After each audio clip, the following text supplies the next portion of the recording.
Buen día, licenciado. Bueno, retomamos la clase con los dos grupos que nos faltan, el 3 y el 9, y yo creo que cerramos hoy día el tema, ¿ya? Así que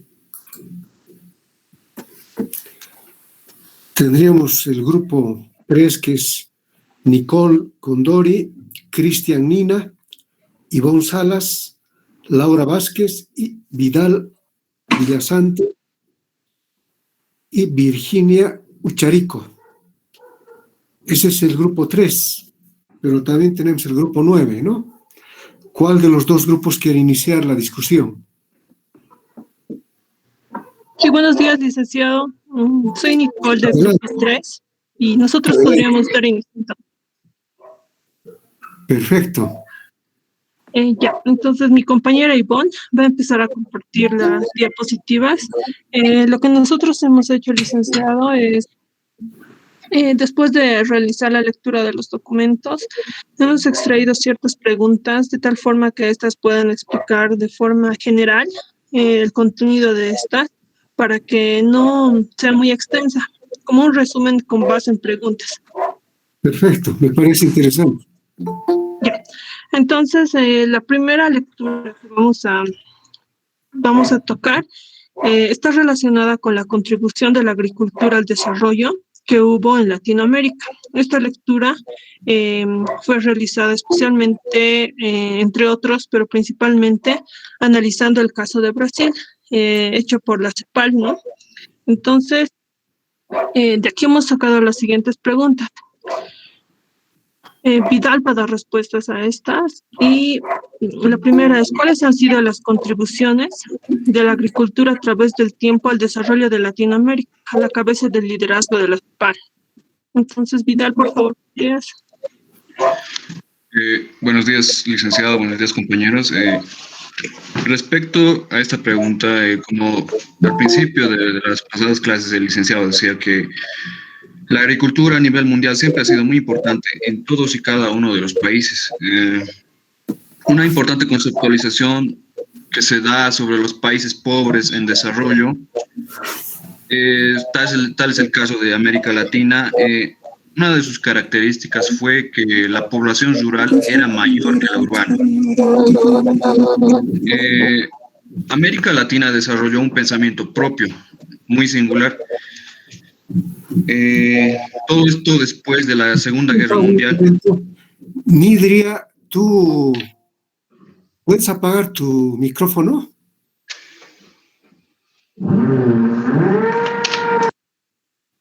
Gracias. Sigamos entonces. Disculpe, licenciado, por los ruidos, que hay una construcción aquí al lado y no me deja exponer. Un segundito, por favor, licenciado.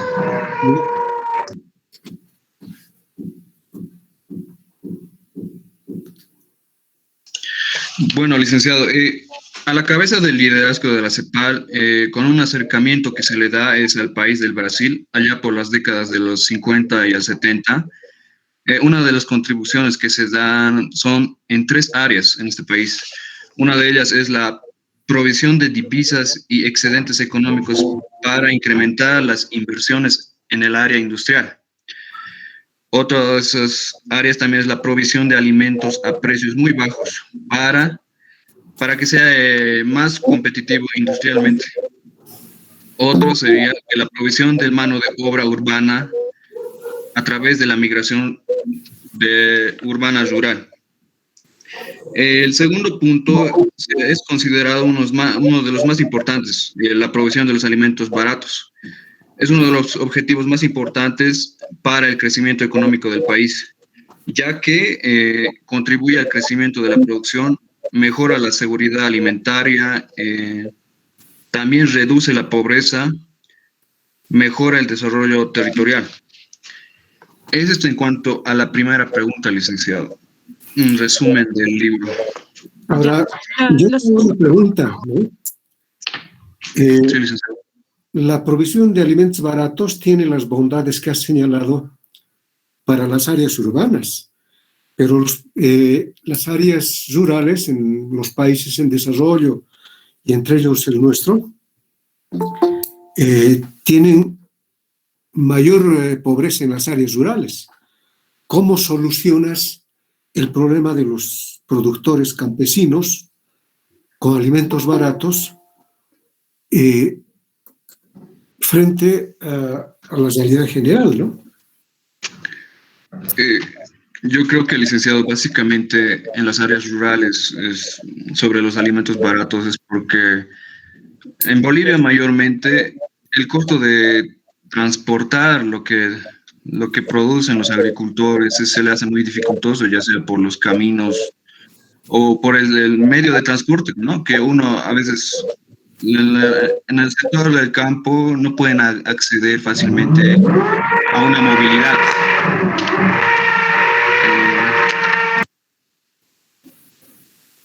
Sí, licenciado, contribuyendo con la pregunta, también hemos analizado el caso de China y, por ejemplo, ahí en ese documento nos hablaba de que el gobierno de allá, por ejemplo, que sí ha logrado obtener un mayor desarrollo en el área rural inclusive, ha sido porque el gobierno de alguna forma ha invertido recursos para mejorar la calidad de vida de estas personas y también dotándoles de tierra para que ellos tengan una propiedad y puedan incluso de alguna forma incentivarse y obtener mayores rendimientos y de esta forma han fortalecido su capacidad productiva o en este caso de la agricultura y de alguna forma ser ya autosostenibles.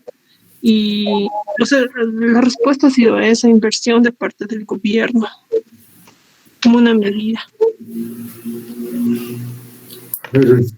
Bueno, lo dejo en suspenso la pregunta para todo el curso, ¿no?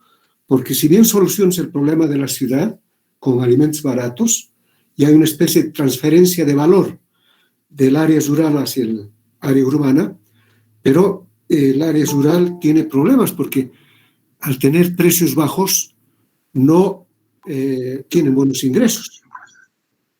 Entonces hay que ver, digamos, toda esa complejidad que tiene el tema, ¿no? ¿Cómo han solucionado otros países? Japón, ¿cómo ha solucionado ese problema? Entonces, es bastante complejo. Es interesante, sin duda, la pregunta, pero la respuesta es muy compleja. Bueno, pasemos entonces. Ya, está bien. Entonces ahora Cristian, con sus preguntas. La siguiente diapositiva, Ivonne. Ya. Continuando con la misma lectura, tenemos la pregunta, ¿cuáles han sido aquellos cambios durante la última década sobre el comercio internacional de los productos agropecuarios? Buenos días, licenciado. Continuando con la exposición, voy a responder la pregunta que nos hemos planteado. Antes, en el libro nos menciona, está bien. Seguí. En el libro nos menciona que el comercio agrícola se ha expandido rápidamente tanto en volumen como en valor. También nos dice que las exportaciones agroalimentarias se están concentrando en países emergentes con una buena dotación de recursos naturales, como el libro menciona los países del Mercosur. Y aquí quería decir, ¿qué es el Mercosur? El Mercosur es una comunidad del sur, es un proceso de integración regional. El Mercosur está comprendido por Argentina, Brasil, Paraguay y Uruguay. Y después se fue complementando Venezuela y Bolivia.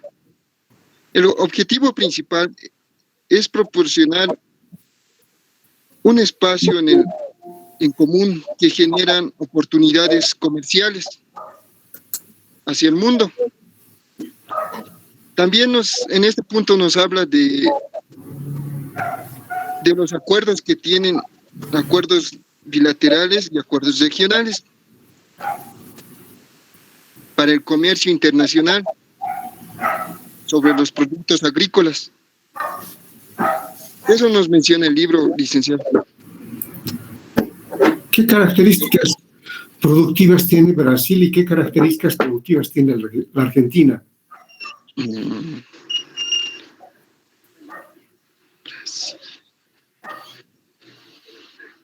Más que todo se da en Brasil, ¿cómo se podría decir? Los alimentos en granos que producen más. Y en la Argentina se podría decir, como se puede ver hasta ahora, que exportan carne a diferentes lugares del mundo, más que todo al Asia. Y todos sus derivados de la ganadería. Otra diferencia igual creo que resalta es que en el caso del Brasil, todo lo que producen, o sea, hay mayor producción por el tema de que ellos están más enfocados al desarrollo de su mercado interno. Entonces eso hace que haya menos dependencia también en comparación de Argentina, que actualmente, ¿no es cierto?, su economía está, depende mucho también de la divisa del dólar. A ver, ¿cuál está, digamos, dices, desarrollando su mercado interno? Brasil. ¿Por qué sustentas eso? Porque al estudiar ese país vemos de que ellos, por ejemplo, tienen muy fortalecido el tema de la producción, por ejemplo, de los artefactos de la línea blanca, entonces tienen o saben de esa tecnología, de cómo el know-how, de cómo producir esos bienes, a diferencia de otros de Latinoamérica, ¿no? De que justamente nos caracterizamos por la importación de algunos bienes de capital. O sea, se podría decir que en cierto grado Brasil tiene mayor ventaja en ese aspecto. Bueno, Brasil es el país más industrializado de América Latina, junto con México probablemente. Pero, ¿cuál es el problema? ¿Por qué Brasil no es considerado un país desarrollado, siendo la sexta economía mundial? Porque si estaría desarrollando su mercado interno, quiere decir que toda la producción va fundamentalmente a estimular el mercado interno y cómo está viviendo su población. A ver, ¿quién del curso puede responder eso? Sí. También es muy conocido, perdón, licenciado, por el tema de la desigualdad, porque se sabe que en Brasil, si bien existen un grupo de la población que es pues la más rica a nivel mundial, pero también existe el tema de las favelas, el tema de mucha desigualdad, donde se puede ver también una extrema pobreza, o sea que esa brecha igual es sumamente grande. Licenciado, lo que nos hablaba la anterior vez de que existe diferencias de repartición del excedente, el excedente no se reparte de igual manera a las clases sociales. Parece interesante. Ligerón Martínez, ¿qué eres? Ligerón Martínez, ni de Stephanie. Ya. Licen, justamente eso nos mencionó hace unas clases, que solo los ricos son los que se siguen haciendo más ricos y los pobres más pobres, por la distribución de los recursos, que no se da de forma equitativa. Ya. ¿Y por qué será eso? ¿Qué pasa?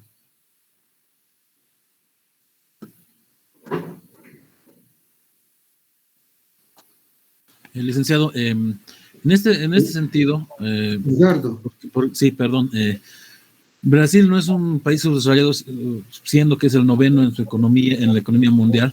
¿Por qué? Porque primero, como dice mi compañera, ¿no?, hay mala distribución de los excedentes de producción y también hay mucha desigualdad. Se genera más población pobre que los ricos, ¿no? Y eso se da por la ideología que ellos tienen, ¿no? Porque la distribución, según ellos, según su ideología, tiene que ser para los sectores más conglomerados, en otras palabras, las ciudades y los barrios más más alejados son los que tienen menos desigualdades, menos oportunidades en su desarrollo. Por eso Brasil hasta ahora no surge, siendo la 9ª economía en el mundo, ¿no? Yo sé que es la 6ª, no sé si has retrocedido más, ¿no? Pero bueno, ese no es el problema, porque son 190 países en Naciones Unidas, más de 190. Pero el problema, tú dices que estaría, digamos, sustentado fundamentalmente en grupos conglomerados, pero justamente los grupos conglomerados, los mayores grupos conglomerados son las ciudades, ¿no? Donde está la mayor cantidad de población. Por ejemplo, en Sao Paulo, es una de las más pobladas, Río de Janeiro, etc.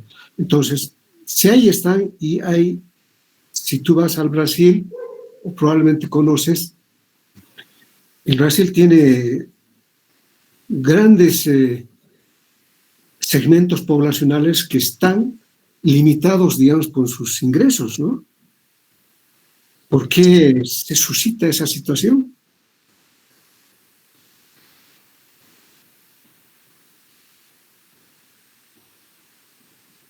Porque es una economía la más industrializada de Latinoamérica, yo considero. Tanto el nivel de industrialización per cápita es mayor que el que tiene, por ejemplo, Holanda, o sea, los Países Bajos.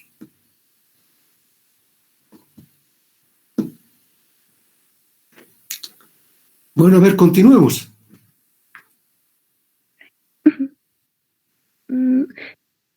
Licenciado, ¿puedo hacer un aporte? Adelante. Ya, es que yo creo que Estoy reconociendo, Quispe, ¿tu nombre? Ivette Olivia. Ya. Licenciado, yo creo que el país de Brasil, o sea, como usted dice que es una de las economías que está creciendo, o sea, en Latinoamérica que tiene más, es más industrializado, pero es que estamos viendo en esta parte que el crecimiento se expresa en términos cuantitativos y monetarios y físicos, y yo creo que ese país no está desarrollado porque no estamos viendo lo cualitativo de cada persona, de cada individuo, de cada persona, y yo creo que por eso no es desarrollado ese país, porque en porque puede existir exclusión social de las personas y también porque por eso, por el tema de poder, porque se concentra en algunos grupos y que eso no lleva a que la distribución de la riqueza sea eficiente y que haya simetrías. Eso. Y desde la perspectiva agrícola, ¿cómo anda ese país? ¿Qué es lo que más produce, lo que más exporta Brasil? Soya. La soya es lo que más produce. Es que es más intensivo en capital, allá en Brasil. No se emplea tanto la mano de obra y es por eso que no hay trabajo y eso le afecta a la persona propia. Ya. Bueno, está bien, Ivette. A ver, sigamos entonces con el grupo. Ya. Entonces, Cristian, la pregunta sería, ¿a qué se le ha llamado el boom de los recursos naturales? Y también, ¿cuáles han sido las consecuencias que ha traído ese proceso migratorio rural-urbano para evaluar las contribuciones de la agricultura en el desarrollo? En el libro nos menciona sobre el boom de los recursos naturales y a qué se debe esto. Nos dice que durante la primera década del siglo, el rápido crecimiento económico de los países emergentes, sumado al surgimiento de una clase media con mayores ingresos per cápita, resultaron un significativo aumento de la demanda global por productos originados a partir de los recursos naturales, lo que a su vez generó un importante incremento de los precios internacionales de los commodities de alimentos. A estas transformaciones han generado el concepto del boom de los recursos naturales. También nos menciona que los países y regiones productivas tienen una ventaja comparativa en la producción de materias primas de las materias primas durante la última década. ¿Puedes repetir?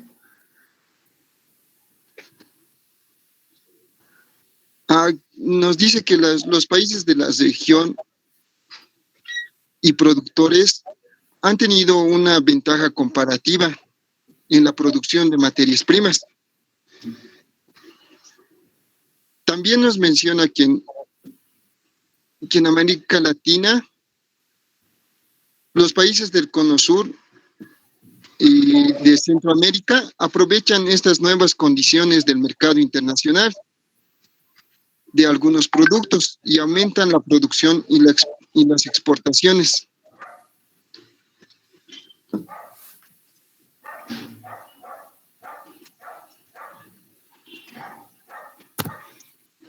Ya.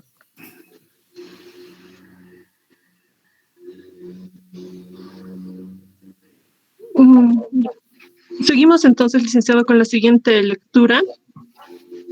Bueno, nuestra compañera Vicky es la que va a exponer esta parte que está igual relacionado con el tema del sector agropecuario. Entonces, la primera pregunta es, ¿cuáles han sido las dificultades que impiden el desarrollo del área rural en Bolivia? Ya, licenciado, buenos días. Respondiendo a la pregunta, si bien sabemos, el área rural tiene un gran potencial para crear empleos productivos y así también para contribuir al desarrollo sostenible y al crecimiento de la economía boliviana. Pero, sin embargo, este sector del área rural se ve bastante afectado por la existencia de un elevado nivel de pobreza y graves déficits de trabajo. También hay una baja productividad porque no cuentan con una inversión en agricultura y tampoco cuentan con un empleo que no sea en cuanto a lo que es agricultura. Hay una falta de infraestructura, también no cuentan con servicios básicos y menos con servicios financieros.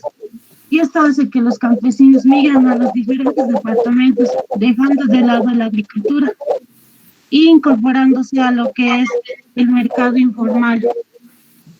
Eso sería en cuanto a la pregunta 1. Ahora, en términos relativos,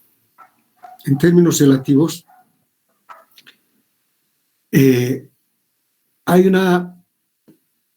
un cambio significativo de la población rural y urbana. Es decir, en 1950 el censo 71-72% era rural y el 2012 hasta la inversa, ¿no?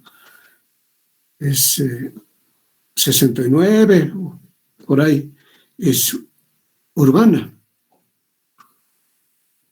Pero en absolutos, ¿bajó la población o se mantiene o ha aumentado? ¿Cómo? ¿Qué es lo que ha pasado?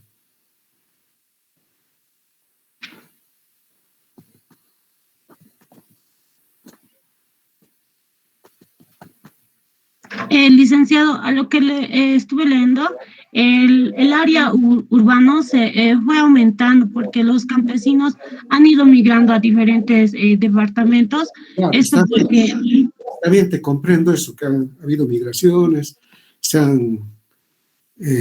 venido la gente a la ciudad, vive ambivalentemente, pero en términos absolutos, ¿qué ha pasado en la realidad boliviana?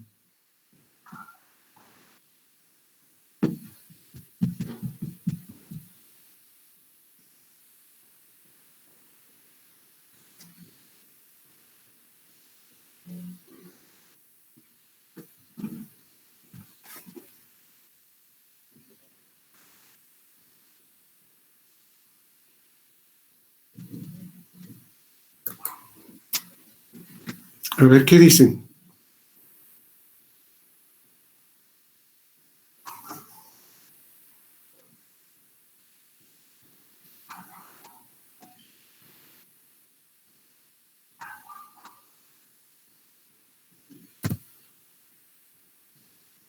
Licenciado, yo creo que si observamos el comportamiento así en general de la población en Bolivia, sí ha habido un crecimiento, pero no sé si sería esto que se debería tal vez compararlo con otros países, o sea, para hacer un análisis de la tasa de crecimiento, pero en términos brutos, así, la respuesta es que sí se ve un crecimiento. No, pero Sí, yo licenciado, sí, perdón, ¿puedo en responder ahora sí? términos absolutos ha disminuido la población en el campo, en términos absolutos. Ujú. En términos absolutos, si digamos habían 10 en el campo en 1950, quiere decir que en términos absolutos se ha disminuido, quiere decir que ya no hay 10, sino menos de esos 10. O tal vez se ha mantenido y ese crecimiento poblacional que ha tenido Bolivia en general, 2.5, 2.7%, ha ido más bien a centralizarse, es decir, a poblar las áreas urbanas, ¿no? Entonces, un poco es eso lo que tendríamos que también conocer. Sí, dicen, en la lectura, bueno, nos dice que también la población urbana ha crecido a una tasa de 3,84% y que el área rural ha tenido un bajo crecimiento en lo que es el 0,95%. Que, Ha sido un crecimiento muy moderado. que ha crecido, pero en todo caso no ha disminuido la población en términos absolutos, ¿no ve? Sí. Tienen que tener claridad sobre esos aspectos. Estudien, lean harto, ¿ya? Bueno, sigamos a ver. Pasamos con la pregunta 2. ¿Qué departamento ha sido el principal receptor de inmigrantes y en qué se basó su desarrollo? Ya, bueno, en este punto, el departamento que fue el principal receptor fue Santa Cruz, fue el principal receptor de inmigrantes. Bueno, esto responde a que hay desarrollo, hay un mayor desarrollo en lo que es inversión pública, que pueden ser servicios, infraestructura, en la construcción de importantes carreteras e infraestructura productiva. Santa Cruz también se basa en lo que es la actividad privada, principalmente agropecuaria y agroindustrial, además de su potencial energético e hidrocarburífero.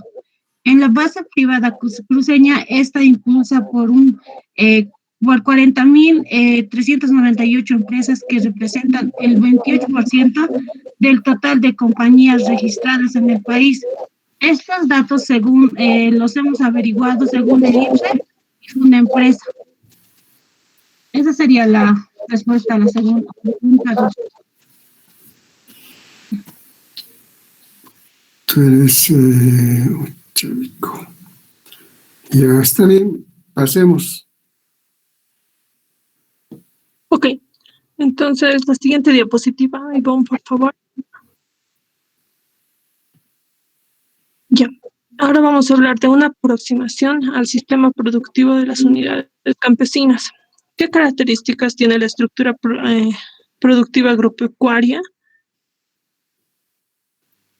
Licenciado, buenos días.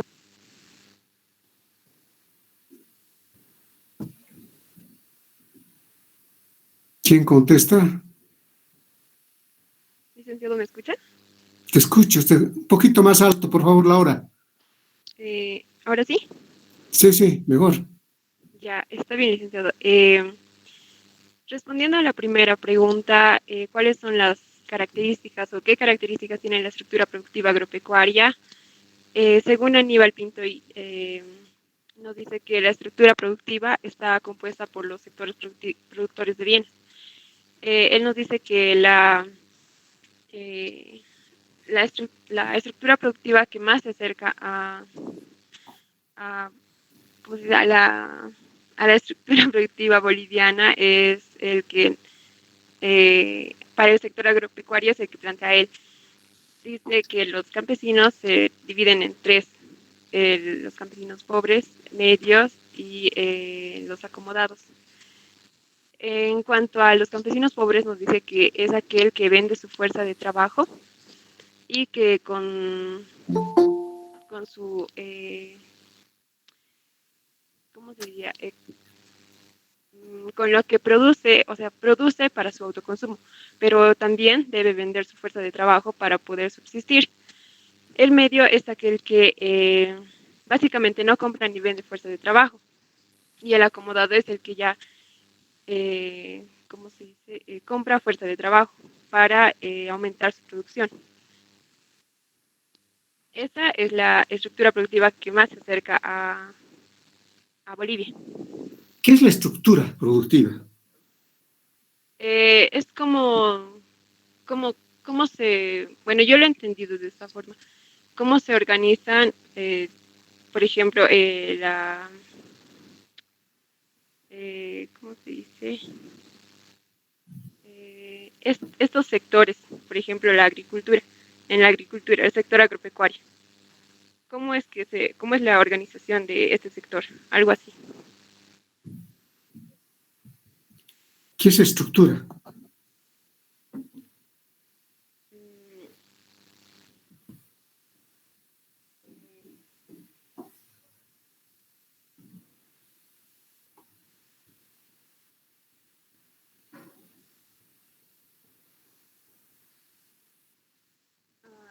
Tal vez es una forma de organizarse, licenciado. Ya.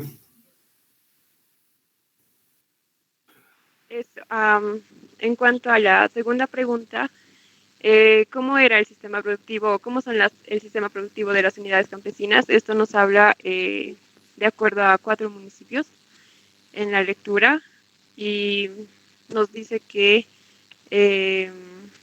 bueno, vamos a empezar aclarando que las familias en estos municipios viven organizadas en comunidades campesinas. Ahora el sistema familiar de esta producción campesina cuenta con ciertos elementos principales o componentes principales. Estos son el productor, la familia, el recurso tierra, los cuales permiten el desarrollo de subsistemas. Estos subsistemas son el agrícola, el pecuario, los derivados del pecuario, el artesanal, el forestal maderable y forestal no maderable. A estos subsistemas añadimos lo que es la fuerza de trabajo como una actividad que va a generar también ingresos para esas familias.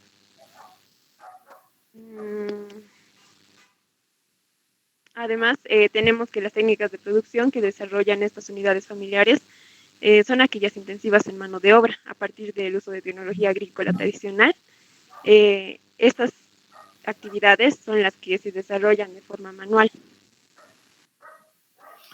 ¿Cuál es la diferencia entre intensivo en capital e intensivo en mano de obra?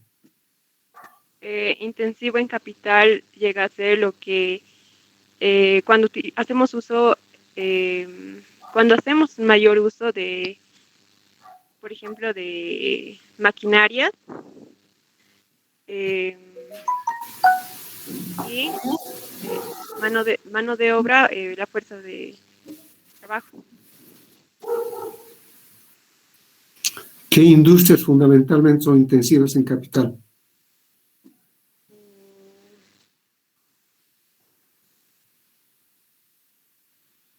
¿Y cuál es la productividad de ambos?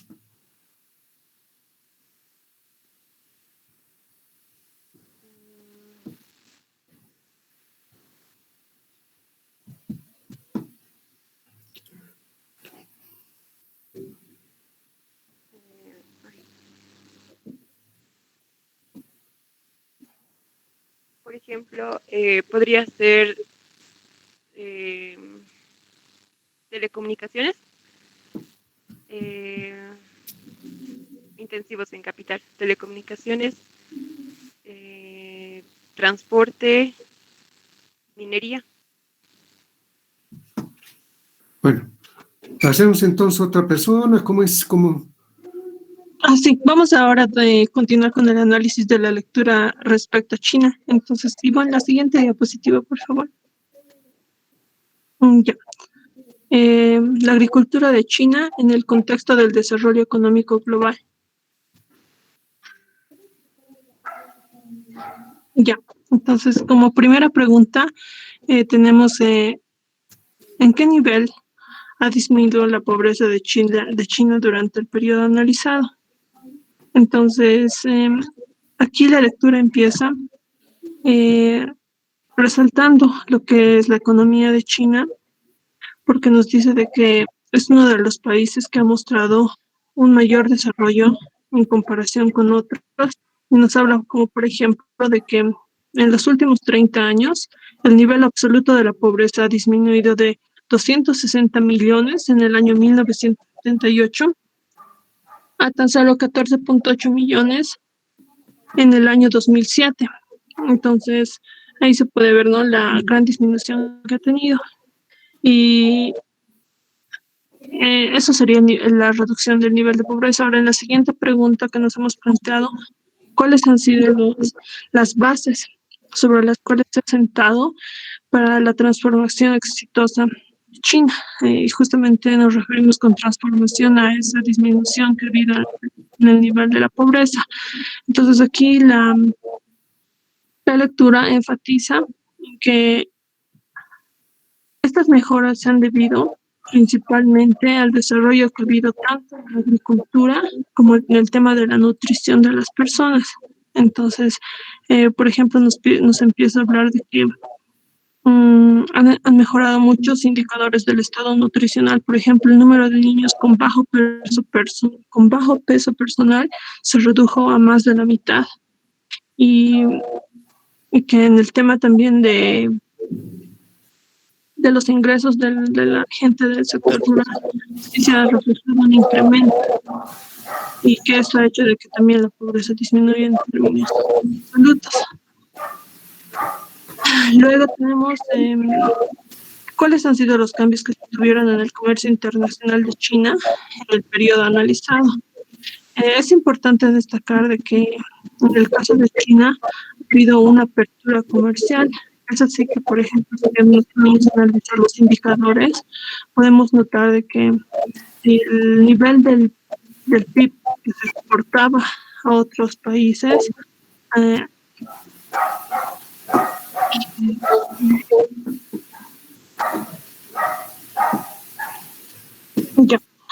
que primeramente como medidas se han visto que se han dejado de subvencionar a las exportaciones, y los aranceles a la importación también se han reducido considerablemente desde la época de 1980. En el año 1991, todas las subvenciones a la exportación también terminaron por la misma evolución, la dinámica de crecimiento que ha habido en las exportaciones. Y si bien se han aplicado algunas para algunos productos, digamos, para evitar que haya mucha caída en los precios internos, efectivamente se dio la medida citada. Y esto ha sido antes de la adhesión a la OMC, lo cual también ha causado un impacto positivo en el crecimiento. El dato que les decía, por ejemplo, la tasa anual de crecimiento del comercio exterior ha alcanzado una cifra del 15% en el año 1980 y principios de la década de los 90. Y entre el año 1996 y el año 2000 ha crecido un 10%. Pero también podemos ver que la tasa anual de crecimiento de intercambio ha alcanzado el 25% entre el año 2001 y 2005. Y de un 19% en los años 2006 y 2007. ¿Y cuáles han sido los factores económicos que han incidido en este crecimiento que ha habido en China? Como factores económicos podemos que, por ejemplo, tenemos el papel del sistema de responsabilidad familiar, que se ha basado principalmente porque ha habido una transferencia de los derechos de los agricultores, de los derechos de uso de la tierra a los agricultores. Entonces esto ha desempeñado un papel en el aumento de la riqueza de los mismos. Y otro factor importante también ha sido el riego. Esto ha sido decisivo, ¿no?, porque ha podido aumentar la productividad de China. Y otro factor económico importante ha sido también el tema de los precios, porque si los insumos eran caros, esto afectaba a la estabilidad que tenían los del área rural, porque pues, si estos subían, en el caso de los precios de importación de estos insumos, eso les afectaba a ellos negativamente. Entonces, esto también ha sido una variable que ha jugado, que juega tanto a veces favorable, pero en algunos momentos también de manera favorable. Esas son las primeras preguntas, licenciado, de la primera parte relacionada a la introducción de los datos estadísticos sobre el desarrollo de China. Está bien. ¿Qué más? Ya. La siguiente parte tiene que ver con cuáles han sido las políticas que ha desarrollado China para alcanzar este crecimiento. Entonces, ¿cuál fue el sistema agrario que introdujo China? ¿Y cómo es el desarrollo? Y Vanessa, déjame compartir las preguntas. Buenos días, licenciado. ¿Cómo estás, Ivonne? Te escucho. Ya. Bueno, continuando con la exposición, la pregunta. China en 1979 no introdujo un sistema de responsabilidad familiar. Este sistema de responsabilidad familiar se basaba más que todo en ceder las tierras mediante contratos según el número de trabajadores de una familia. Esto hizo un control de lo que es sobre la tierra y los ingresos, que en términos económicos ellos se convirtieron en titulares de derechos a ser redistribuidos por su trabajo. Ya en 1994, el 99% de los hogares agrícolas ya contaban con estos contratos de las tierras, que eran durante 15 años. Esta influencia del sistema de responsabilidad familiar ayudó en gran parte porque hizo que haya un aumento de la productividad, de la producción y de sus ingresos. Aunque todo esto fue bueno, tuvo ciertas dudas de que si podía tener sostenibilidad en el largo plazo, lo cual un autor llamado Grant dijo que estos contratos de tierra no tendrían que preocuparse mucho, ya que en el corto plazo sí o sí tendrían un cierto beneficio de las tierras. Tras esto, estas dudas, se hizo un nuevo contrato durante 30 años. Ya en el 2000, ya el 98% de las aldeas ya había modificado sus contratos, ya reflejando estos derechos a lo que es a largo plazo. Dado esto, el gobierno chino trató de sacar un mecanismo para que los agricultores accedan más a otras tierras, para aumentar su productividad y su producción, lo cual sacó una ley de contratos de tierras que se aprobó en el Comité de Congreso Nacional Popular, lo cual se basaba en una propiedad de tierra que seguía activa con un sistema de propiedad privada.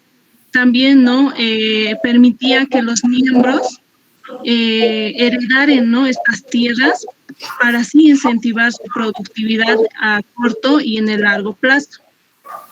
Esa es la primera pregunta. La segunda pregunta es, ¿cómo fue el desarrollo de la tecnología agraria en China y qué retos tuvo que enfrentar? Bueno, el desarrollo de la tecnología en China fue un pilar fundamental para lo que es el crecimiento de la productividad.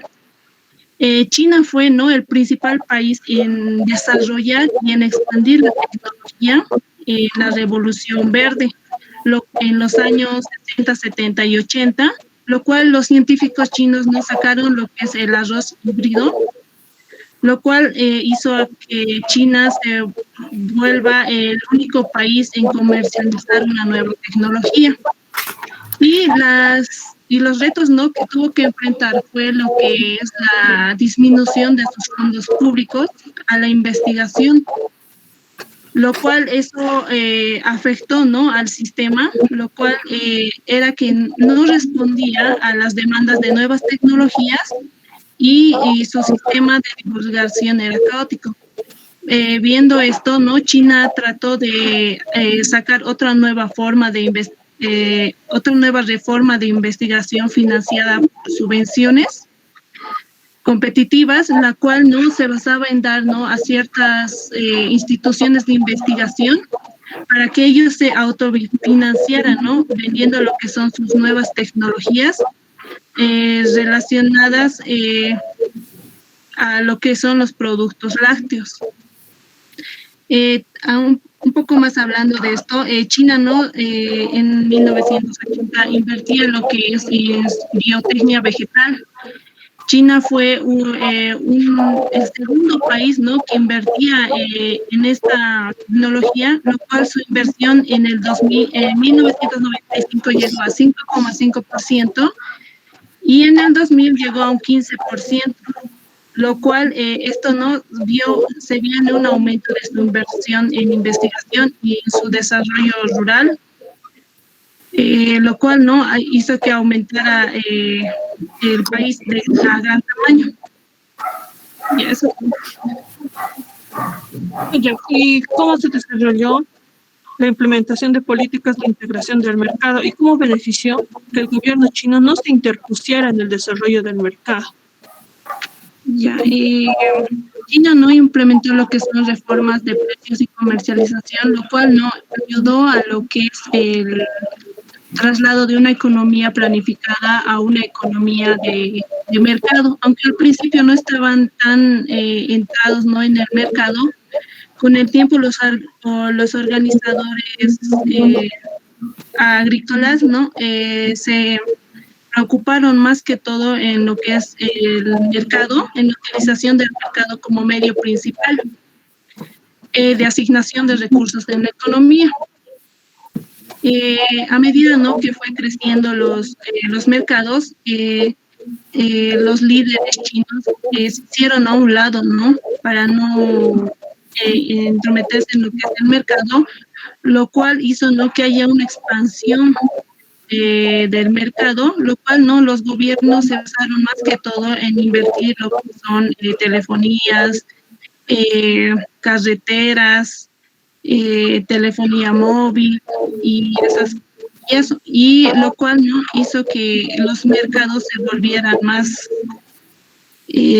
competitivos, ¿no?, y tuvieran una gran eficiencia, lo cual no, esta mejora ha permitido que a los productores individuales se especialicen más que todo en una cosa, ¿no?, en un solo producto, lo cual no aumentó en 1995, esto aumentó en un 20% y en 2004 en un 40%, lo cual hizo, ¿no?, una integración a los pequeños agricultores a participar, ¿no?, en lo que son las economías y beneficiarse sustancialmente en lo que son los ingresos asociados al paso de una actividad de subsistencia y a otro tipo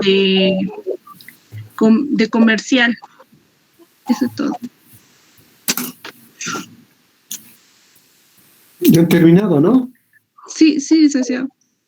Bueno, el grupo... Alicia, en una consulta, a mí me faltaba una parte que no lo han subido, creo, en las diapositivas del libro Medio Siglo de Reforma Agraria en Bolivia. A ver, háblanos sobre eso, Cristian. Primeramente vamos a empezar con una introducción sobre la reforma agraria. La reforma agraria fue promulgada mediante el decreto de ley número 3464 del 2 de agosto de 1953 en el pueblo de Ucureña, en el municipio de Crisia del departamento de Cochabamba, por el MNR, que era el Movimiento Nacionalista Revolucionario, de Víctor Paz Estensor. La primera pregunta que hemos planteado es, ¿qué cambios trajo la reforma agraria a Bolivia? La reforma agraria trajo la incorporación de casi 2 millones de habitantes al mercado como consumidores. También nos dice que nos habla de la creación del minifundio, de parcelas mínimamente productivas para el autoconsumo. También señala que se reconoce la propiedad privada el solar campesino, la propiedad pequeña, la propiedad mediana, la propiedad agropecuaria, cooperativa y la empresa agrícola. También nos habla de que el Estado deja de conocer el latifundio. El latifundio es la hacienda agrícola de grandes extensiones que pertenece a un solo propietario, mientras que el minifundio es un trozo de tierra o propiedad agrícola poco rentable porque no puede dar el fruto suficiente para pagar el trabajo que existe en su explotación. Cristian, ¿cuál es la diferencia entre unidades, es decir, economía unimodal y economía bimodal en la agricultura? ¿Me puedes repetir la pregunta, licenciado? ¿Cuál es la diferencia entre economía unimodal y la economía bimodal en la estructura agraria?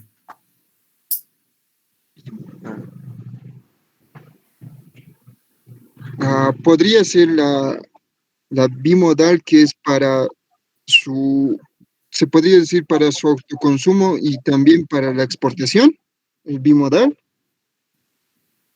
No es eso.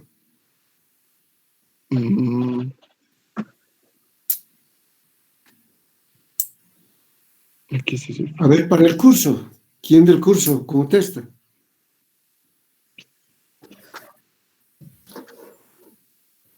A ver, vamos a ver si están despiertos.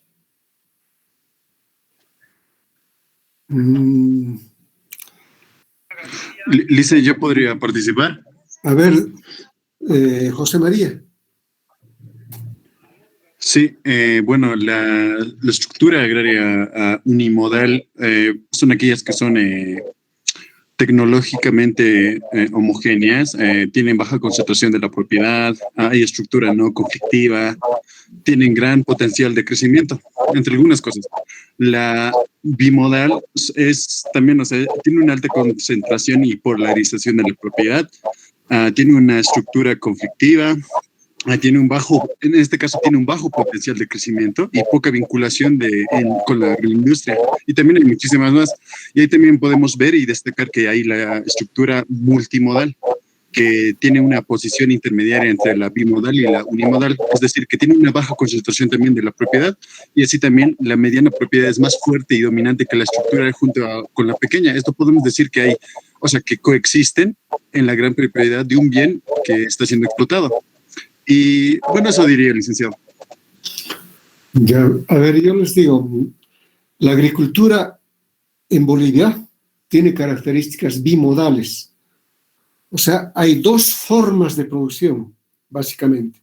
Por una parte, la empresarial, que está concentrada básicamente en Santa Cruz, en Beni, probablemente una parte del Chaco, que es empresarial. Y por otra parte, la agricultura tradicional, la agricultura campesina, es decir, son dos formas de producción. Y unimodal, por ejemplo, tiene la agricultura, digamos, en Japón. Ha habido reforma agraria en el Japón que ha estandarizado a los productores. De 0,5 a 2 hectáreas, nadie tiene más. En China lo propio, es decir, y las políticas para ese tipo de agricultura son más homogéneas porque no va a estar pensando, digamos, qué políticas efectúo como Estado para apoyar, digamos, a los agroindustriales de Bolivia y qué otras políticas para los campesinos minifundistas o para los campesinos intermedios o medios, etcétera. Entonces, un poco... Esa es la diferencia fundamental entre bimodal y unimodal, pero bueno, se puede tener, digamos, algunas otras consideraciones. A ver, ¿qué otro grupo falta? ¿Dónde está el grupo 9? Vamos a ver. Aquí, Lisa, enseguida vamos a compartir. Y a ver, ¿quiénes son ustedes? Vamos a ver. Es Obed Condori, Edgardo Pavón, Abraham Paredes, Nicole Ramírez y Melissa Terán. Ese es el grupo.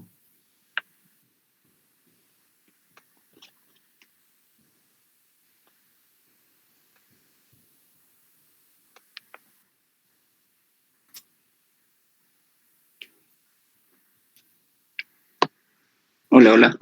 Licenciado, ¿me escucha? Te escuchamos.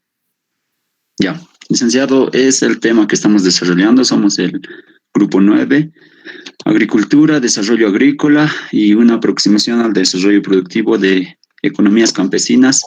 Esos eran los textos. Vamos a comenzar por ese último, una aproximación al desarrollo productivo de economías campesinas. En este libro suyo también, licenciado, había algunos antecedentes que yo quiero resaltar, que es esto, la participación del sector agropecuario en el PIB nacional desde 1950 hasta el 2005 nos daba esos datos. Como podemos observar en pantalla, desde 1950 ha ido teniendo un descenso el sector agropecuario en la participación del PIB. ¿Y esto por qué? Como hemos ido viendo en temas anteriores también, es por la migración que ha tenido la población del campo a la ciudad, por el apoyo a solo ciertos departamentos, como la anterior compañera del anterior grupo lo dijo, solo Santa Cruz, y también se explicaba por el repunte de las industrias extractivas. Hoy la agricultura está por el 14.43% en su participación del PIB. Siguiente diapositiva.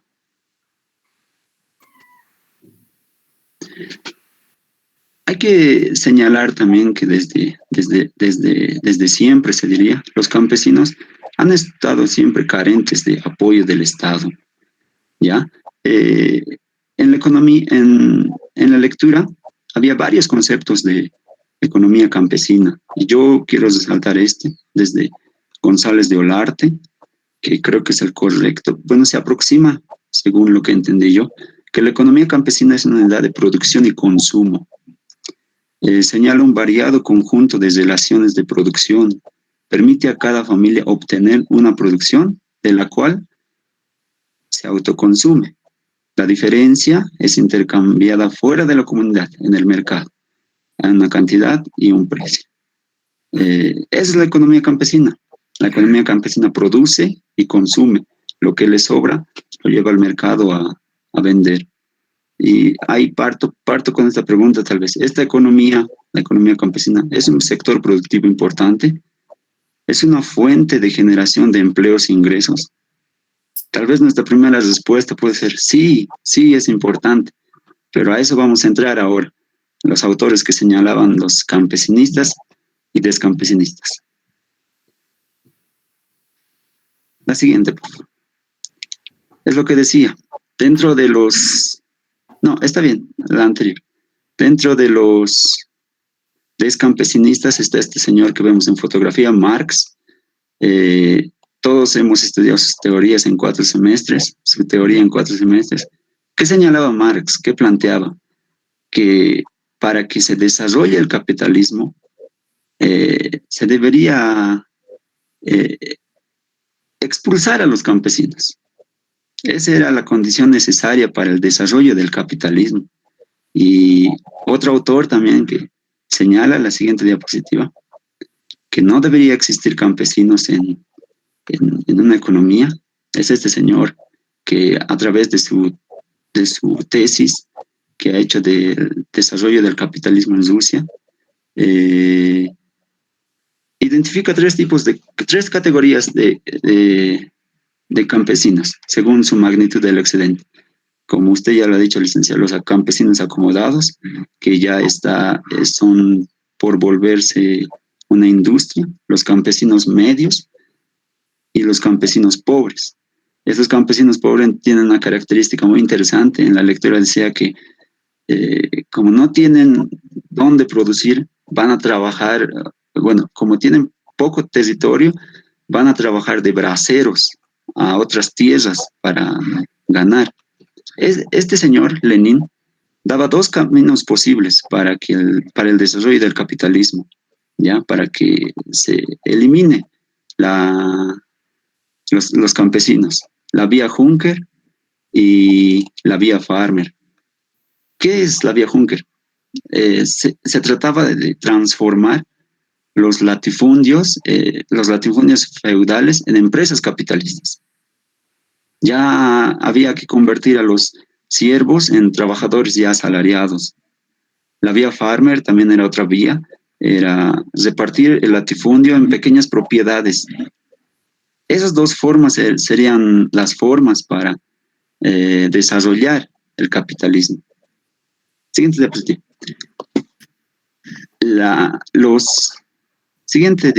Los campesinistas, por ejemplo, que defienden a los campesinos, entre ellos está Chaynov, parte de la tesis de que el grado de explotación lo determina un equilibrio peculiar en la satisfacción de demanda familiar y la fatiga de trabajo.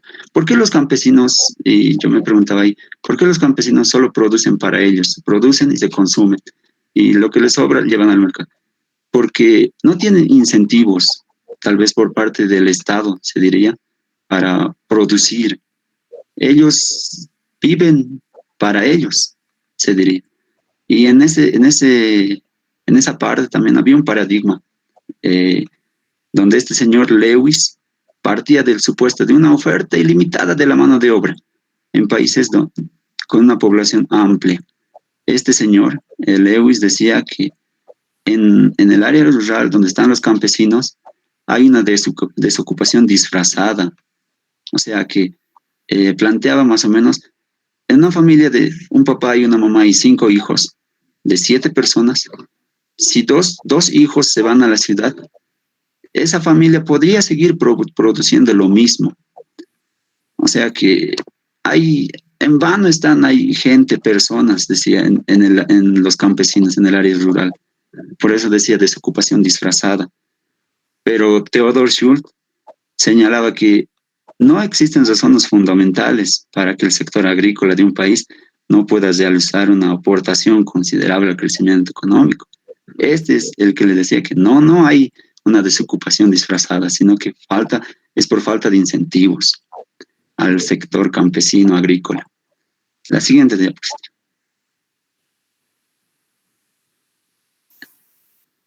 Y ahí hacemos, ya para terminar, una contrastación, campesinistas versus descampesinistas.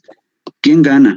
Roger Bartra, otro de los autores, este es descampesinista, postulaba que el campesino se está transformando en proletariado, trabajador, y por lo tanto está desapareciendo como clase. ¿Qué decía este? Que los campesinos, como producen, voy a dar un ejemplo que se me ha venido, producen, digamos, leche, los de ahora producen leche, pero venden a las empresas grandes a precios muy bajísimos. Y este señor Roger Bartra decía que se está perdiendo esa clase la clase campesina, porque a esos precios bajos que está dando no cubre ni siquiera lo que cuesta, más o menos. Pero estos los campesinistas, y creo que ocurre hoy día mismo en nuestra economía. En los campesinos está el débil sector industrial existente en la mayoría de los países en desarrollo, como el caso boliviano, no permite generar suficiente empleo como para absorber a la fuerza de trabajo rural. La existencia de comunidades constituye un obstáculo para la descampesinización. O sea, tal vez los campesinos nunca van a desaparecer porque hay comunidades. Se debe eliminar a esas comunidades para que ya no haya sector, tal vez, para que no hayan los campesinos. Y terminando, licenciado, yo quiero hacer una pregunta al curso, como siempre lo hacemos, muy interesante tal vez, que he leído en la lectura. ¿cómo afecta los subsidios en la economía agrícola mundial? ¿Cómo afecta los subsidios a la producción agrícola? Tal vez sabemos que los subsidios son para ayudar, pero ¿cómo afecta a la a la producción agrícola los subsidios? Edgardo.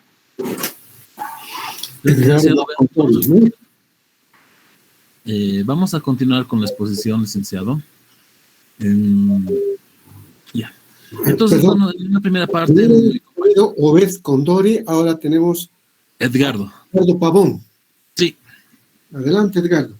Ya, licenciado. Bueno, como mi compañero hizo una introducción sobre lo que es la producción agropecuaria en el país, bueno, ahora vamos a ser más puntuales, ¿no? Hemos sacado, o sea, continuando con las notas de su libro que usted realizó, vamos a hacer una cuantificación rápida, porque, bueno, esto ya lo hemos visto, pero más que todo en la última parte vamos a hacer un pequeño análisis, ¿ya? Bueno, en esta primera parte ustedes ven lo que es la cuantificación del sistema productivo de Caranavi, ¿no? En el año 2001, ellos generaban por familia 9.133 bolivianos, ¿no? Que eso incluía lo que era el ingreso, se basaba en lo que eran la gestión de bienes agrícolas y la fuerza de trabajo, ¿no? Y que esos ingresos que ellos generaban lo usaban en el autoconsumo y en el mercado, ¿no? Siguiente, por favor. Siguiente. Muy bien. Tenemos también esta segunda población, que es el municipio de Viacha, que es más directamente hacia la ciudad, ¿no? Entonces, ellos también producían en 2001 11.119 bolivianos por familia y también estaban sustentados por sistemas productivos y su fuerza de trabajo. En este caso, tiene otro tipo de productos que ellos producían, ¿no? Uno de los aspectos actuales que ellos producen son, bueno, en este caso, la leche, lo que es la cebada para lo que es ganado. Bueno, enseguida vamos a detallar eso.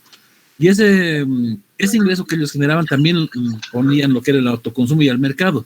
Si se dan cuenta, en el gasto hacia el mercado es más que el autoconsumo. Entonces, en otras palabras, ellos producían poco y más que todo ellos se sustituyen con el mercado. O sea, aquí si ven es 47% lo que es el autoconsumo y el mercado es 52%. Entonces, ellos utilizaban más en el mercado que en el autoconsumo. Siguiente, por favor. Tenemos lo que es la otra población, que es Licoma y Cajuata. Ya son poblaciones tropicales, donde también se tenía un ingreso de 11.825, que ellos estaban directamente orientados a lo que era la artesanía forestal y maderable y la fuerza de trabajo. Y en este caso, si se dan cuenta también, en el autoconsumo donde ellos utilizaban era 16% y en el mercado 84%. ¿Y esto qué significa? Estas poblaciones como tal no se autoabastecían con su autoconsumo, entonces tenían que ir al mercado a obtener más productos para su supervivencia, ¿no? Siguiente. Tenemos lo que es el municipio de Coroico. El municipio de Coroico tiene una particular más que todo turística, ¿no? Pero en el 2001 se tenía su ingreso de 8.474 con productos agrícolas y fuerza de trabajo. También lo mismo, el autoconsumo no era muy abastecible por el 22% y el mercado que ellos obtenían todos sus productos era el 78%. Siguiente, por favor. Ya. En esta parte vamos un poquito a hacer un hincapié con lo que es el municipio de Caranavi. Entonces, las familias de Caranavi en el 2001 se sustentó a base de ¿qué? A base del café y los cítricos. El café era un producto exportable como tal, ¿no? De primera calidad. Y si ustedes ven este café en el mercado interno, no es muy bueno. Y alguien diría, ¿por qué? Si es un mercado de exportación, sino es que este café como tal, lo que hacía Caranavi era que el producto de desecho del café lo procesaban para ponerlo en el mercado interno. Entonces, de alguna manera, el mercado interno no estaba muy solvente como las exportaciones que en ese momento había, ¿no es cierto? Siguiente, por favor. Lo mismo, el municipio de Viacha como tal, ustedes ven que tenía una producción de cebada que aportaba el 90% para la generación de lo que es el ganado, ¿no es cierto? Entonces era más que todo por población agrícola. Pero como su su producción era orientada hacia el mercado porque estaba muy cerca de lo que es la ciudad, ¿no? Sabemos que Viacha está a unos 45 minutos de la ciudad y eso les permitía mandar sus productos hacia lo que es el mercado local, ¿no? Siguiente, por favor. Cesar tu micrófono. Ya. Tenemos Licoma y Cajuat. Esta particular sección tiene algo en común. O sea, pues, fuera que sea una región que es tropical, había una gran diferencia en esta situación. Ellos producían papa, ¿no? Pero lo interesante era que ellos producían papa fuera de temporada, entonces ellos eran una población muy, productora de papa que podían mandar hacia el mercado. Entonces es una particularidad que ellos tienen, pero actualmente lo que han pasado es que esa producción de papa se ha ido sustituyendo por lo que es la coca, ¿no? Siguiente, por favor. Ya, y tenemos lo que es el municipio de Coroico. El municipio de Coroico como tal está orientado más al mercado. Ya les decía, en un principio es una población muy turística, donde naturalmente la familia de coroiqueña está basada en su producción de naranjas y mandarinas. Bueno, la última, por favor, la última diapositiva. Siguiente. Ya. Entonces, licenciado, en esta parte que quiero hacer notar que cada uno de estos municipios que hemos tocado no se podían autosustentar con la producción interna. Entonces, lo que ellos hacían su venta de trabajo.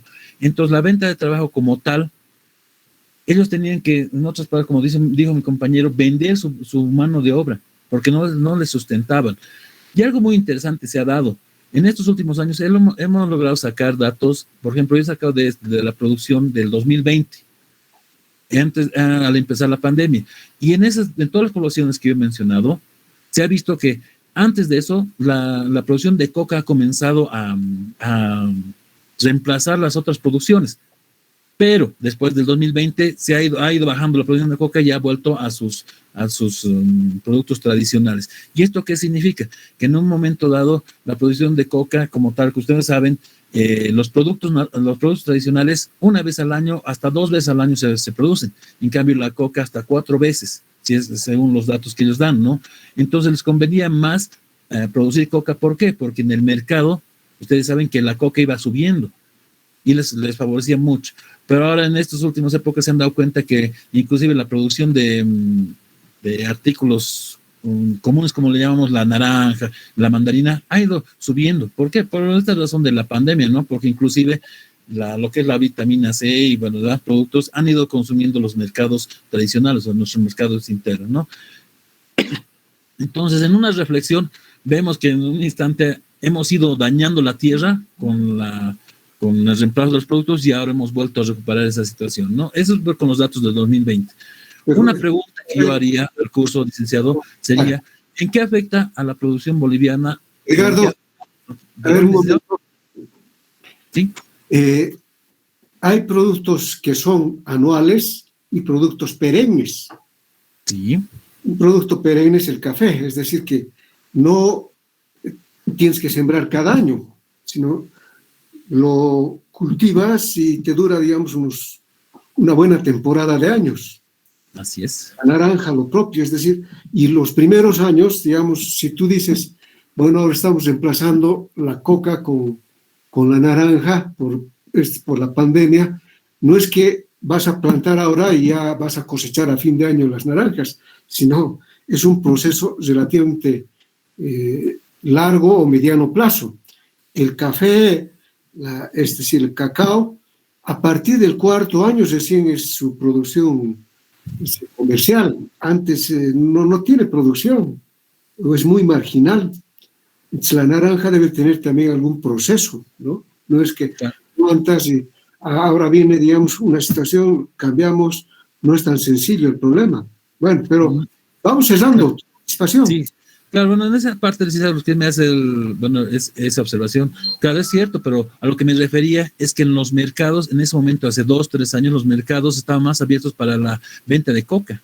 Y efectivamente, y ahora, claro, producían más coca y también sus productos tradicionales, que eran naranja y mandarina.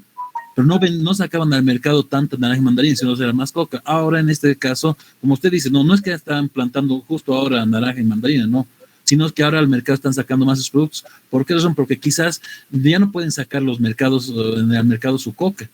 Primero por este problema de la pandemia que se ha ido cerrando muchas fronteras internas en el país, ¿no?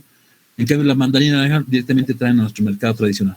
Ya, licenciado, está bien. Entonces la pregunta era, esa es la siguiente, que bueno, he visto en un artículo donde decía, ¿cuánto ha afectado a la producción boliviana la producción de coca en estos mercados?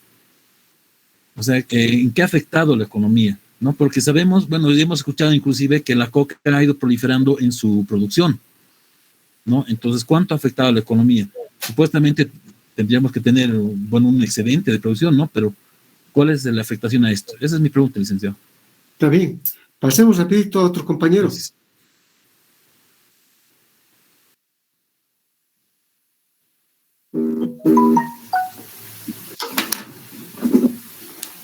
Bien. Bueno, en sí ahora vamos a tocar, no sé si me escuchan. Te escuchamos, Adalid. En sí lo que vamos a tocar es las contribuciones que debería tener la agricultura en el desarrollo. Esta tendencia tuvo mayor repercusión en lo que son los años 1990. ¿Por qué? Porque ha habido un incremento de los precios de las materias primas en esa gestión, por lo cual se considera que la agricultura en cierto modo podría tener tiene una influencia en lo que viene a ser el desarrollo de una economía. Técnicamente, más que todo, sí, esta debería influir en 5 puntos, que son el crecimiento de la producción y la productividad agropecuaria, la mejora de la seguridad alimentaria, la reducción de la pobreza y la vulnerabilidad de las áreas rurales, el fortalecimiento de la protección ambiental, el mejoramiento del desarrollo territorial.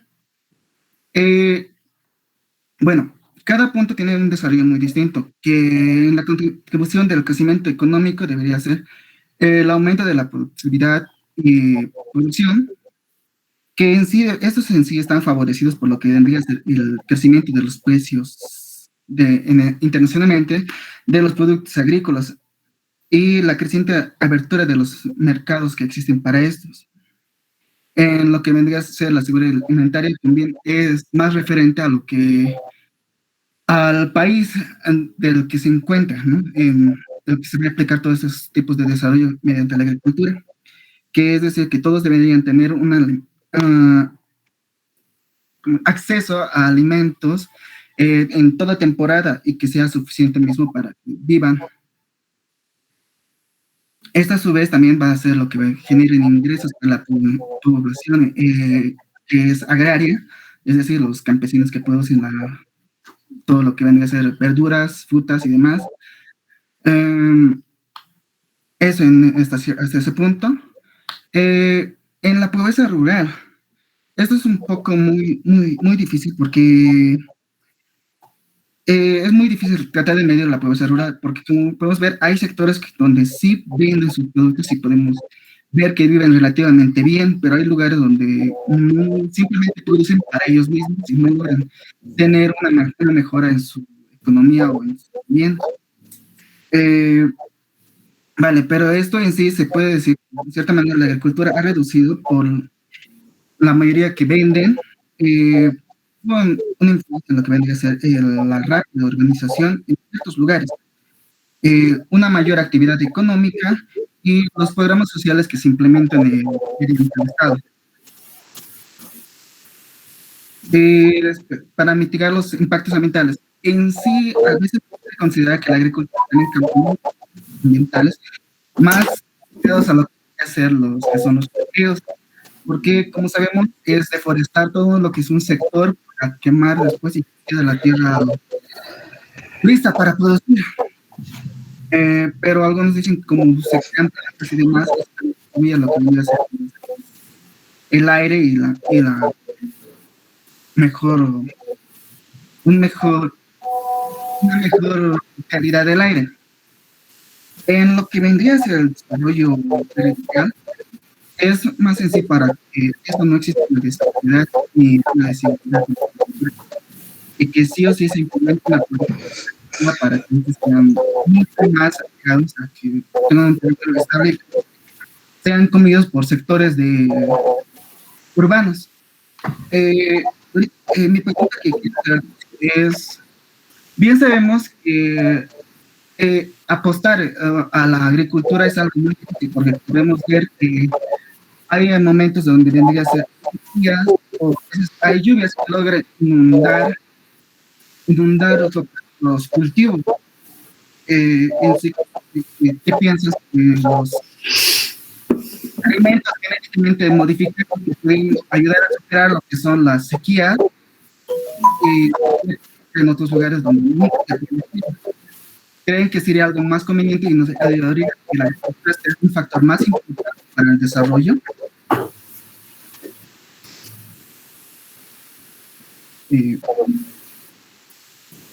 Esa sería mi participación. Va a terminar mi compañera Nicola.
Hola, no se te escucha nada, Nicole.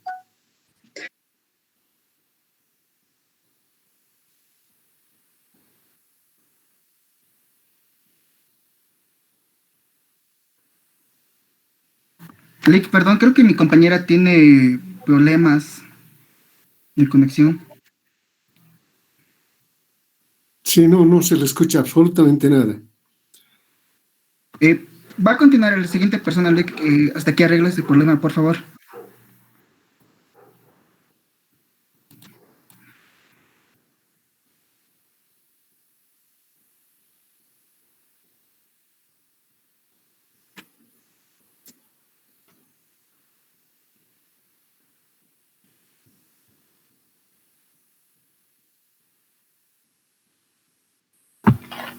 Buenas, ¿me puede escuchar, licenciado? Te escucho bien, Erika. Ah, ya, listo. Bueno, vamos a hablar acerca de la agricultura. Nicole, ¿estás? Sí. Se me fue el internet. Ah, ya, perdón. Va a exponer Nicole, licenciado. Perdón, licenciado, se me fue el internet. Bueno, yo voy a hablar sobre la agricultura en América Latina desde el punto de vista de Martín Piñeiro. El boom de los recursos naturales nos indica... Siguiente diapositiva, por favor. Bueno, el boom de los recursos naturales nos indica que el rápido crecimiento económico de los países emergentes, sumado al surgimiento de una clase media con mayores ingresos per cápita, resultaron en un significativo aumento de la demanda global por productos originados a partir de los recursos naturales, lo que a su vez generó un importante incremento del precio internacional de los commodities no energéticos, incluyendo alimentos. Siguiente diapositiva, por favor. El rápido incremento de la demanda por productos de la agricultura, que ha tenido lugar especialmente desde los fines de la década de los 90, puede ser analizado como una consecuencia de cuatro fenómenos. El primero es la demanda mundial de alimentos, que se ha expandido de manera significativa, impulsada por el crecimiento de la población, el crecimiento económico, la mejora en la distribución del ingreso y la urbanización en el mundo. Como segundo fenómeno tenemos el cambio en los patrones alimentarios, con un incremento sostenido en el consumo de proteínas animales, aceites vegetales y en menor medida el azúcar. Como tercer fenómeno, la preocupación internacional sobre la seguridad alimentaria y como último, las crecientes oportunidades brindadas por la bioeconomía en general y los biocombustibles en particular. Siguiente diapositiva, por favor. Las proyecciones con respecto al precio de los alimentos son consecuencia de los aumentos esperados en la demanda agregada de productos derivados de la agricultura y de ciertos supuestos sobre el posible comportamiento de la oferta mundial. En este sentido, si bien es esperable que los adelantos tecnológicos y en particular la biotecnología sigan generando innovaciones importantes que aumentan la producción y la productividad, son 4 las nuevas restricciones que están en juego. Siguiente diapositiva, por favor. La primera es que los recursos naturales agrícolas comienzan a ser económicamente cada vez más escasos. Los niveles de deterioro y contaminación del suelo y de las napas freáticas comienzan a ser no sustentables en muchas áreas agrícolas de alta productividad. Los patrones tecnológicos se utilizan actualmente tanto en la agricultura intensiva con un alto uso de agroquímicos como en la producción de carne con animales. Y estos no podrían expandirse como en el pasado por razones ambientales. Y por último, la producción agrícola está amenazada por el cambio climático en dos formas. En primer lugar, el calentamiento global está generando alteraciones climáticas con impactos negativos. Y en segundo, la producción agropecuaria contribuye con el 15% de gases de efecto invernadero, que es el GEI, a nivel mundial, y un 30% si se incluyen los efectos de mal manejo de los bosques naturales, que es el FAO. Siguiente diapositiva, por favor. Los recursos naturales agrícolas de la región. La disponibilidad mundial de tierras es de 13.2 millones de hectáreas. De estas, el 12% están cultivadas, el 28% son bosques y el 35% son pastos y ecosistemas boscosos. La mayor parte de las 159 millones de hectáreas de tierras de agricultura durante los últimos 50 años han sido tierras bajo riesgo. La producción mundial de alimentos ha aumentado en un 300% desde 1960, aunque el área sembrada ha aumentado en 12%. Estos aumentos de producción resultan de sistemas más intensivos de producción que en algunos casos han resultado en sobreexplotación y o contaminación de los recursos naturales. Siguiente diapositiva, por favor. La urbanización, evolución de la pobreza rural y cambios en la estructura agraria. Bueno, el crecimiento poblacional y la migración rural ha sido un fenómeno importante durante las últimas 5 o 6 décadas. Este proceso migratorio tiene algunas consecuencias importantes para el análisis y la evaluación de las contribuciones de la agricultura al desarrollo.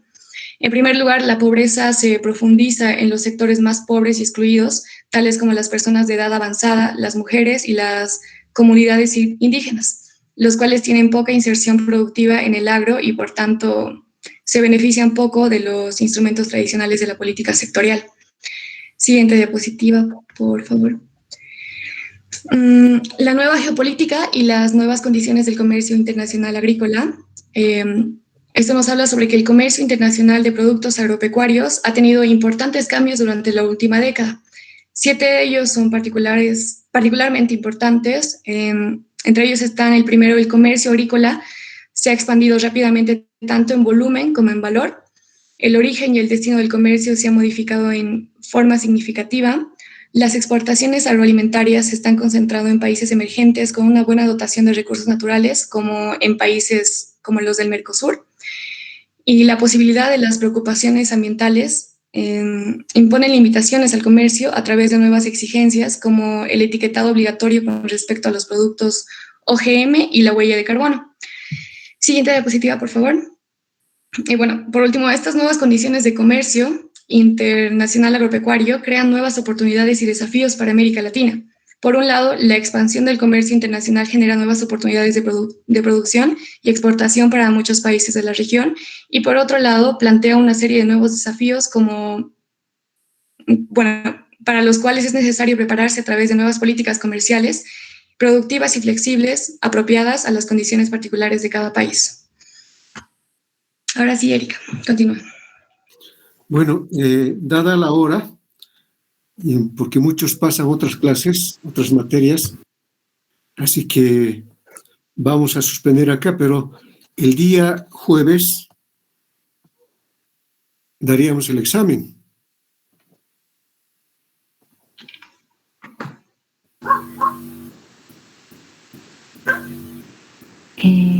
¿Alguna consulta?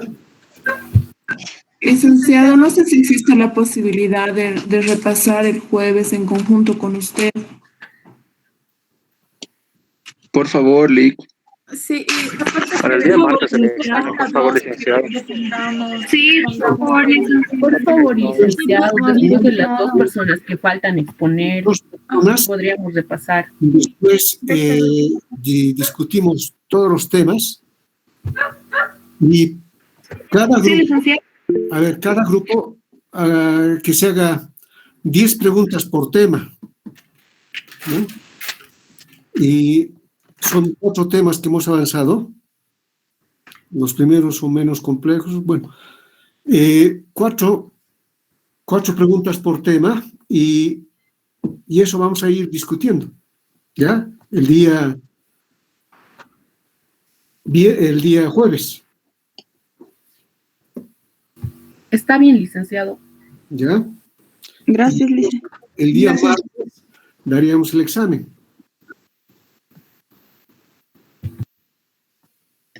¿Está bien? Está bien, licenciado. Gracias. ¿Cómo? No he escuchado. ¿Alguien preguntó algo? No hay ninguna pregunta. Martes 6 de abril, ¿no ves? ¿Dice? ¿Cómo? A ver, repetime. Martes 6 de abril. El 6 de abril. 6. Sí. ¿Ya? Vamos a tener una modalidad interesante de examen. Así que alístense sus 10 preguntas que tienen. ¿Va a ser escrito o oral, dice? Yo les voy a decir entonces la próxima clase. Está bien, dice. Está bien, licenciado. Gracias. Luego que estén bien.